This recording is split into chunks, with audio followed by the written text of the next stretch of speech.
Iran का एक driver जो कहता है मैं ट्रक चलाता था, पहले ज़माने में मशहद में बर्फबारी बहुत शदीद होती थी। कह रहे मशहद से ट्रक चला के मैं तेहरान की तरफ जाना चाहता था, तो शदीद रास्ते में बर्फबारी हुई। इतनी बर्फबारी के जो गाड़ी के वाइपर थे वो भी काम करना तकरीबन छोड़ गए। मैंने अपने ट्रक को साइड पे लगाया और मैंने सोचा कि जब बर्फ थम जाएगी उसके बाद मैं रास्ते पर आगे बढ़ूंगा, लेकिन कहता नहीं, बर्फ थमने वाली नहीं थी और ज्यादा बर्फबारी शदीद हो गई। यहां तक कि मैंने नोट किया कि रास्ते पर जितनी गाड़ियां आ रही थी उन गाड़ियों ने भी आना छोड़ दिया। अब बीच सहरा में, मशहद और तेहरान का सफर बहुत लंबा है और 80% ये रास्ता सहराई रास्ता है। कहते मैंने कहा कोई बात नहीं, अभी भी कॉन्फिडेंस था कि कुछ भी नहीं होगा, बर्फबारी थम जाएगी। मैंने गाड़ी को बंद नहीं किया, कहीं ऐसा ना हो कि इंजन ठंडा पड़ जाए फिर इंजन स्टार्ट ना हो। लेकिन चंद मिनट के बाद मैंने देखा कि इंजन ने आवाजें करना शुरू कर दी, जैसे इंजन भारी हो गया है। एक बार भारी हुआ, दो बार भारी हुआ, फिर भी मैं परेशान नहीं हुआ क्योंकि मुझे सारा मैकेनिक का काम आता था। मैंने कहा बंद भी हो गया तो मैं स्टार्ट कर लूंगा। लेकिन कहता 3-4 मरतबा इसने आवाज किया और चौथी मरतबा इंजन बंद हो गया। कह रहा अब परेशानी शुरू हो गई, खौफ शुरू हो गया कि क्या होगा मेरा। मैं जल्दी से उतरा, पाना उठाया और जहां जहां तक हो सकता था मैंने इंजन को देखा। इंजन भी सही सालिम था, हर चीज मैंने चेक की।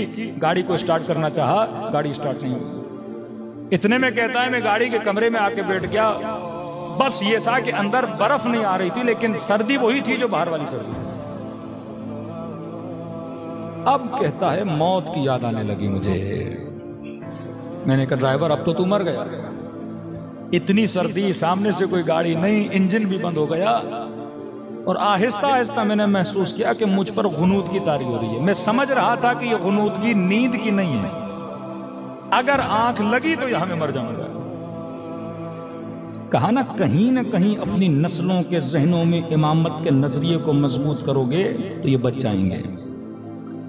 कहते अचानक किसी मजलिस में किसी मौलाना का जुमला सुना था कि शियो हम वो हैं जिनका इमाम जिंदा है। तो कहता है मैंने 3 मरतबा ज़बान से जुमला का या साहिब ज़मान अदरिकनी, मौला मेरी मदद को आइए, मौला मेरी मदद को आइए। कह रहे जब ये कह रहा था तो शायद हमारे बरादर ये सवाल करें कि इसने या अल्लाह मदद क्यों नहीं बोला। कहता है मैंने ये नहीं बोला अल्लाह मेरी मदद कर, मैंने कहा या साहिब ज़मान अदरिकनी। खुद ही कहता है, कहता मुझे शर्म आ रही थी कि मैं अल्लाह से मदद मांगूंगा। तो किस बात पे? कहता एक तो मैं नमाज का पाबंद नहीं था, दूसरा ये मेरे अंदर एक गुनाह कबीरा की बीमारी थी। तो अल्लाह भी तो बोलेगा ना, अब जब मुश्किल में आए हो तो अभी मेरा नाम ले रहे हो। तो मैंने कहा इमाम ज़माना की आबरू है अल्लाह के दरबार में। तो इमाम से तवस्सुल किया कि मौला मैं बहुत गुनहगार हूं, आपसे तवस्सुल कर रहा हूं कि अल्लाह के दरबार में वसीला बन जाएं ताकि मेरे ऊपर कोई रहमत आ जाए। और मैंने वादा किया कि आज के बाद नमाज की पाबंदी करूंगा और वो गुनाह जो मैं मेंबर से बता नहीं सकता, जो बहुत कभी गुनाह की आदत थी इसे, उस गुनाह को मैं क्या करूंगा, तर्क कर दूंगा। कहता ऐसे ही अपने ख्यालों में सोच रहा था क्या होगा, बच्चों का क्या होगा, मर जाऊंगा क्या होगा, छोटी बच्ची थी मेरी उसका क्या होगा। इंसान जब मौत को देखता है तो ये ख्यालात उसके जहन में आते हैं। कहता इतने मैंने देखा उस शदीद बर्फबारी में एक शख्स आ रहा है और हाथ में पाना है। कहता मैंने ये समझा कि आगे किसी की गाड़ी खराब हुई है और वो मदद मांगने के लिए आ रहा है। तो मैंने अपना शीशा नीचे किया, मैंने कहा जी आप यहाँ पे क्या कर रहे हैं। उन्होंने कहा आप क्यों खड़े? मैंने कहा मेरी गाड़ी खराब हो गई है। कहा ठीक है मैं आपकी गाड़ी को देखता हूँ। मैंने कहा मैं खुद मैकेनिक हूँ, सब कुछ देख लिया। कहा नहीं हम भी थोड़ा देख लेते हैं, जब मैं कहूँ तो स्टार्ट लगाना। कहते हैं वल्लाह मैंने नोट किया कि जब उसने इंजन के ऊपर सिर्फ उसने अपने हाथ रखे, यहां तक कि उसने कोई पाना वाना भी नहीं लगाया, नहीं, सिर्फ उसने हाथ रखे और मुझे कहा कि क्या करो, स्टार्ट करो। कहते यहां मैंने स्टार्ट किया, मेरी गाड़ी क्या हो गई, स्टार्ट हो गई। वो पलट के वापस आए, लेकिन मैंने कहा कि देखिए ये गाड़ी पहले भी स्टार्ट थी, बंद हो गई, इसके स्टार्ट होने का फायदा क्या? ये फिर 10 किलोमीटर आगे जाऊंगा फिर बंद हो जाएगी। उन्होंने कहा नहीं अब बंद नहीं होगी, ये तुझे अपने मकसद तक पहुंचा कर रहेगी ये गाड़ी। मैंने कहा आपको कैसे यकीन था? मैं कह रहा हूं ना अब ये तुम्हारी गाड़ी बंद नहीं होगी, मकसद पे चलिए। तो मैंने कहा कि बुजुर्गवार आप इतनी सर्दी में खड़े हैं, आइए मेरी गाड़ी में बैठिए, मैं आपको आपकी गाड़ी तक पहुंचाऊं। कहा नहीं, कोई जरूरत नहीं है। कहा आपकी गाड़ी खराब है, जरा उसको टचिंग करके यहां से ले जाते हैं। कहा उसकी भी जरूरत नहीं। कहा मैं आपकी कोई खिदमत कर सकता हूं। कहा हमें किसी खिदमत की जरूरत नहीं। कहा उस वक्त मेरे जेब में पैसे बहुत थे, ड्राइवर था।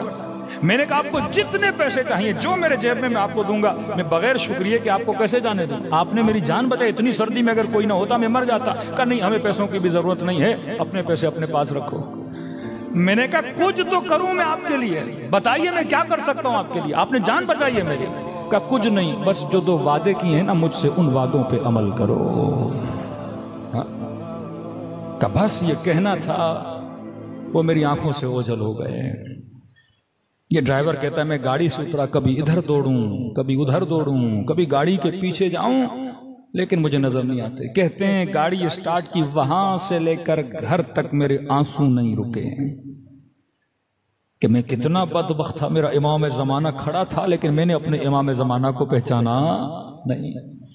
कहता देर रात को घर पहुंचा, अपने बच्चों को सुफरे पे बिठाया, बीवी को सुफरे पे बिठाया, और मैंने कहा है मेरी ज़ौजा, ऐ मेरे बच्चों, आज के बाद जिंदगी गुजारने का तरीका मैं बदलने वाला हूं। आज के बाद नमाज वक्त पे पढ़ेंगे। ज़ौजा को कहा देख, आज के बाद अपने हिजाब में सुस्ती न करना। बच्चों को समझाया कि बच्चों ये करना।